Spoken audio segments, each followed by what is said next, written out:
네, 오늘 출근길 혼토의 주제는 중국 왕조의 변천사를 한번 알아보도록 하겠습니다. 중국은 최초의 삼황오제라고 하는 전설이 있습니다.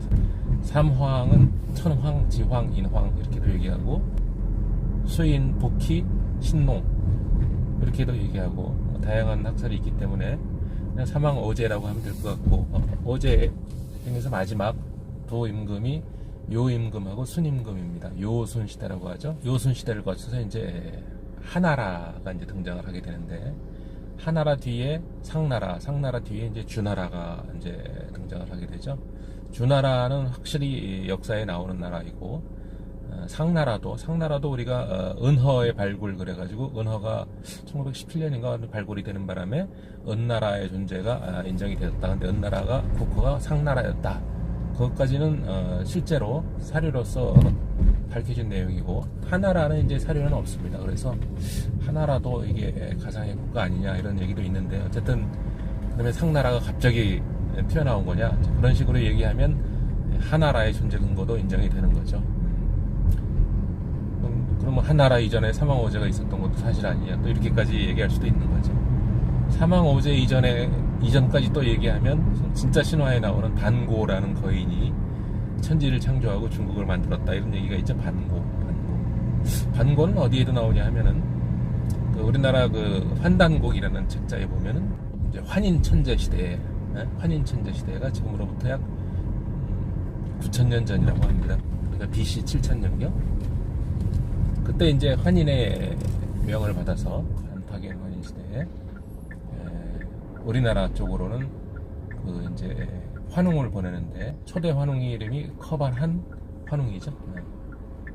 근데 그 비슷한 시기에 중국 쪽으로도 사람을 보내는데, 그 사람의 이름이 반고라는 거죠. 반고. 그래서 반고를 통해서 중국이 건국이 되고, 그 다음에 커반한을 통해서 우리 배달국가, 환웅 천황 시대의 배달 국가가 이제 수립이 된다 이런 얘기가 있습니다. 문헌으로만 전해져 내려오고 구체적인 사료는 없기 때문에 다 전설로 봐야 되겠죠. 하지만 우리는 배달의 후예, 배달의 기수, 무슨 배달이라는 말을 많이 사용하고 있죠. 배달 국가가 실제로 있었다는 뜻이기도 합니다. 그렇죠? 우리는 고조선까지만 알고 있는데, 일본 역사가들의 장난질에 의해서 고조선마저도 단군 신화 그래가지고 신화로 잘못 만들어졌는데, 고조선은 명백히 있었던 나라이고 그 이전의 나라가 바로 배달국인 것입니다. 자, 어쨌든 중국의 왕조를 다시 돌아가 보면, 중국의 이제 삼황오제 시대를 거쳐서 하나라가 등장을 하고, 하나라 다음에 이제 상나라 우리가 은나라로 배웠던 그런 나라가 상나라죠. 그 다음에 주나라는 봉건제도를 실시하는 나라죠. 가운데 천자가 살고 있고, 그 주변에 이제 제후들이 살고 있는데, 천자가 사랑하던 미인이 있었는데, 포사라는 미인이죠. 이 포사가 웃는 것을 그렇게 좋아해가지고 포사를 웃게 만들려고 봉화대라고 하죠. 봉화대에다가 불을 붙이면 제후들이 군대를 이끌고 와서 지켜주는 그런 시스템이었는데, 포사를 웃게 하려는 목적으로 장난을 여러 번 했습니다. 마치 우리 늑대소년 이야기처럼. 그래서 진짜 북쪽에서 오랑캐들이 쳐들어왔는데, 그래서 봉화를 올렸는데, 제후들은 또 포사하고 장난하는지 알고 안 내려갔다라는 거죠. 그래서 주나라의 천재가 수도를 동쪽으로 옮기게 됩니다. 그때를 동주시대라고 하죠. 동주시대. 그 이전은 서주시대라고 합니다. 중국의 3대 미녀 그러면 서시, 포사, 달기. 주나라의 멸망의 원인이 된 미녀는 포사였습니다. 주나라가 이제 동주로 바뀌면서 그 주변의 제후국들이 다 나도 왕이다, 천자고 뭐고 다 소용없다 그래가지고 서로 왕을 칭하는 바람에 나라가 이제 굉장히 많이 생겼습니다. 이때부터 우리가 춘추시대라고 부르죠. BC 770년에서 BC 220년까지 약 550년 동안 춘추 전국시대가 이어집니다. 춘추시대에는 5개의 나라가 가장 강했고, 춘추 5패라고 하죠. 그 다음에 전국시대에는 7개의 나라가 가장 강했습니다. 전국 7홍 이렇게도 부르죠. 그래서 일단 춘추시대부터 사상가들이 나타나게 됩니다. 이것을 제자백가라고 하죠. 우리가 잘 아는 유가사상의 공자, 맹자, 순자, 또 뭐 그다음에 노자, 장자의 도가사상, 또 한비자, 이사의 그 법가사상, 또 묵자의 묵가사상, 뭐 굉장히 많죠. 춘추 전국 시대를 통일한 나라가 바로 진나라죠. 진나라는 유가사상을 싫어해서 그 재상이었던 이사의 건의를 받아들여서 유가사상을 공부하던 학자들을 다 죽여버렸죠. 유학자들을 다 죽였습니다. 산채로 생매장에서 죽였기 때문에 이걸 갱유라고 하죠. 그 다음에 그 책자들을 다 불살라버렸습니다. 그래서 분서라고 합니다. 그 유명한 진나라 때의 분서갱유 사건이고, 진시황이 이사라는 사람을 시켜서 했던 무지막지한 악행이었습니다. 진나라 다음에 이제 한나라로 교체를 하게 되죠. 한나라가 성립되기 직전에 그 유방과 항우라는 두 장수가 이끄는 국가가 있었는데, 강성하기로는 항우의 국가가 강성했는데 장량, 한신, 머리가 좋은 재상들이 많아서 항우를 물리치고 한나라로 통일을 하게 됩니다. 한나라는 한 200년쯤 지나서 BC에서 AD로 바뀌는 시기가 오는데, 이때쯤에서 외척인 왕망이라는 사람이 나라를 찬탈해서 신나라를 건국을 하게 됩니다. 그러나 한 15년 정도 지속되다가 다시 그 한나라의 광무제라고 하는 황제가 다시 나라를 되찾죠. 그래서 이때부터 후한 광무제 때부터 후한이라고 하고, 그 전을 전한이라고도 하고, 또는 그 전한을 서한이라고도 부르고 후한을 동한이라고도 부릅니다. 네. 한나라는 약 400년 동안 이어진 나라가 되는 거죠. 한나라. 그 다음에 한나라 말기에 다시 도적들이 출몰하고 뭐 해가지고 다시 나라가 분열되게 됩니다. 우리가 잘 아는 위촉오의 삼국시대가 열리게 되는 거죠. 조조의 위나라, 그 다음에 유비의 촉 또는 촉한이라고도 하죠. 그 다음에 강남의 양자강 이남을 강남이라고 했죠. 강남의 손권의 오나라, 뭐 이렇게 해서 삼국시대가 이어지는데, 이 나라를 거의 통일을 직전까지 갔던 사람이 조조의 위나라였고, 조조의 아들 조비에 의해서 거의 통일되는 듯 하다가 조비의 위나라는 사마씨에 의해서 찬탈을 당하게 되죠. 사마염이라고 하는 사람이 결국은 통일을 하게 되는데, 통일을 하면서 세운 나라가 진나라입니다. 이 진나라는 다시 오랑캐의 침략을 받아서 동쪽으로 또 수도를 이전하게 되는데, 이것을 동진이라고 하죠. 동진.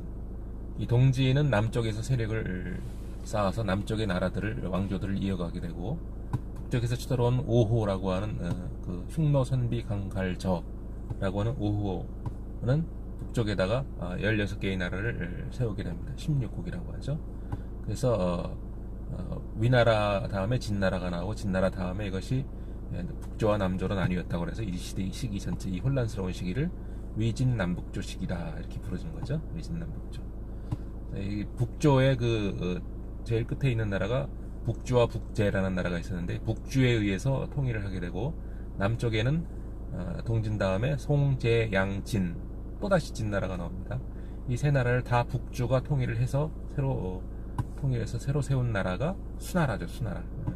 두 번째 중국을 또 통일한 통일국가는 수나라입니다. 수문제가 통일을 하고, 그 아들인 수양제가 세력을 크게 키워서 중국을 부흥을 시키는데, 제일 큰 실책은 이 고구려를 침략한 사건이죠. 고구려를 군대 100만 명 입고 와서 침략을 했는데, 고구려의 지문덕이라든지 뭐 이런 장군에 의해서 패퇴하게 됩니다. 그것에 힘입어서 수나라는 멸망하고 당나라가 수립이 되게 되는 거죠. 당나라는 한 300년 이상 유지가 됐는데, 당나라 때 중국의 문화가 굉장히 발전을 하게 됩니다. 당나라는 다시 이제 송나라로 이어지게 되는데, 송나라로 이어지기 전에 당나라가 또 다시 분열을 하게 되죠.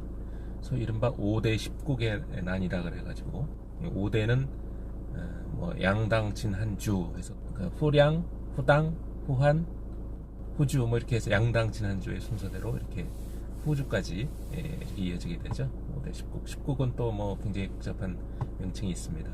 이 5대 10국을 통일한 나라가 송나라죠. 송나라.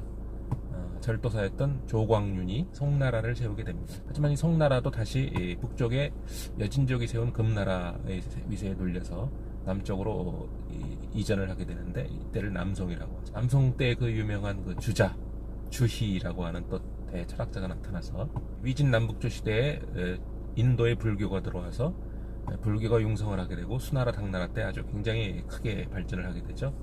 그런데 이 송나라 때 남송 때 주희가 중국의 기본적인 사상은 공자님의 유학 사상이었는데 언제 이렇게 불교 국가가 되어버렸느냐 이 반성을 하면서 다시 유학을 다시 발전을 시키게 되는 거죠. 그래서 오경, 시경, 서경, 역경, 예기, 춘추에서 예기 책에서 대학과 중용을 빼내가지고 사서를 또 만들었죠. 논어대학, 맹자, 중용이라고 하는 사서, 그 다음에 삼경 체제로 시경, 서경, 역경, 삼경, 사서 삼경을 편제를 만든 사람이 바로 주희, 주자죠, 주자.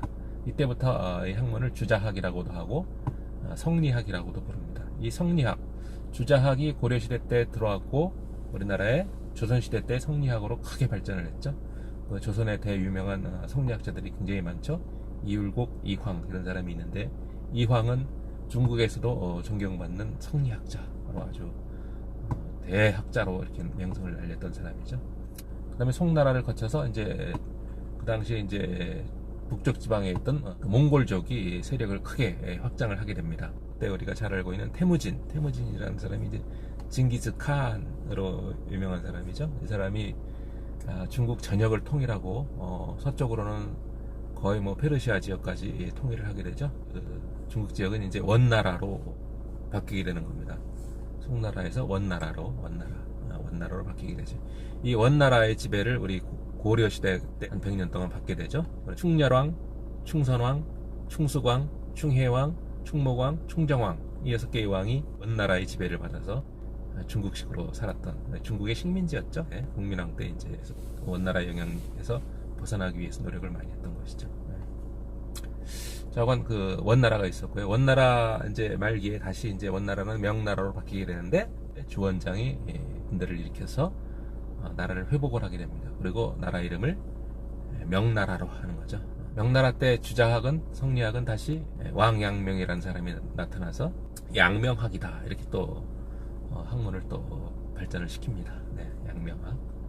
그 다음 명나라 다음에 이제 청나라가 들어서게 되죠.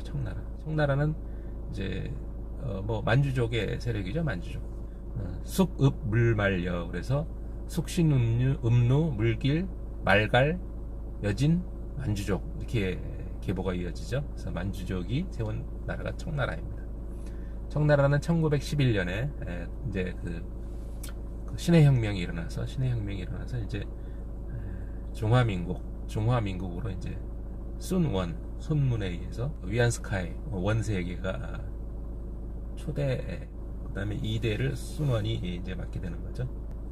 그다음에 일본의 침략에 의해서 국공 합작, 국민당하고 공산당하고 합작을 했다가 이제 제2차 세계대전이 끝나고 1949년도에 중화민국은 타이완으로 이전을 하게 되고 그다음에 중국은 중국 공산당이 점령을 해서 1949년도에 중화인민공화국으로 이제 명칭을 바꾸게 됩니다.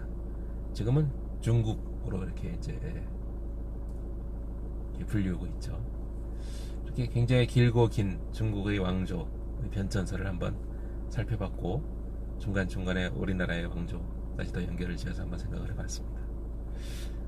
우리나라의 발전을 도모하려면 우리나라의 역사를 잘 알아야 되고 우리나라의 역사와 밀접 불가분의 관계에 있는 중국의 역사도 잘 알아야 됩니다. 이상 중국 왕조의 변천사에 대해서 알아봤습니다.